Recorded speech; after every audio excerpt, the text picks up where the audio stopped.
ตุกาจับอารมณ์จิตไหมក្រោយលោកវណ្ណដាได้ជាមួយនារីម្នាក់មិនមែនជាកញ្ញាឡូរិនអនុញ្ញាតជម្រាបសួរនឹងគោរពទៅដល់ពុកម៉ែបងប្អូនជាទីគោរពនិងជាទីរាប់អានវិលមកជួបខ្ញុំបាទសារជាថ្មីហើយថ្ងៃនេះផងដែរយើងមានរឿងមួយដែលមកត្រូវពិភាក្សាគ្នាពាក់ព័ន្ធជាមួយនឹងរឿងតារាចម្រៀងរ៉េបដ៏ល្បីឈ្មោះគឺលោកវណ្ណដាដោយនៅក្នុងពេលថ្មីនេះនៅលើបណ្ដាញសង្គម Facebook របស់យើងមានការចែករំលែកជាច្រើនពាក់ព័ន្ធជាមួយនឹងរឿងរបស់តារាចម្រៀងវណ្ណដាដែលបានទៅដើរលេងនៅទីកន្លែងមួយ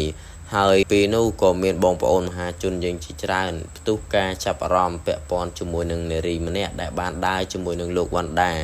ដោយគេដឹងថានារីម្នាក់នោះមិនមែនជាកញ្ញាឡូរិននោះទេក្រោយពីរូបភាពនោះបានចែកចាយនៅលើបណ្ដាញសង្គម Facebook ជាច្រើនមកគឺមានបងប្អូនមហាជនយើងជាច្រើន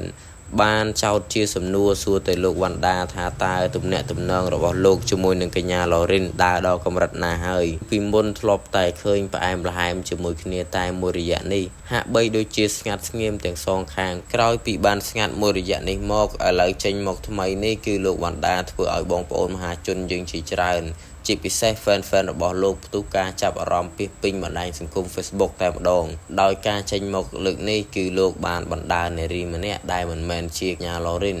ហើយក៏ធ្វើឲ្យបងប្អូនយើងមានការងឿងឆ្ងល់យ៉ាងខ្លាំងផងដែរថាតើនារីម្នាក់នោះគឺជាអ្នកណាតើជាការទំនាក់ទំនងការងារឬក៏កម្រិតបែបណានោះយើងមានតែចាំមើលការបកស្រាយរបស់វណ្ណដាឬក៏កញ្ញាឡូរិនទៀតតែប៉ុណ្ណោះ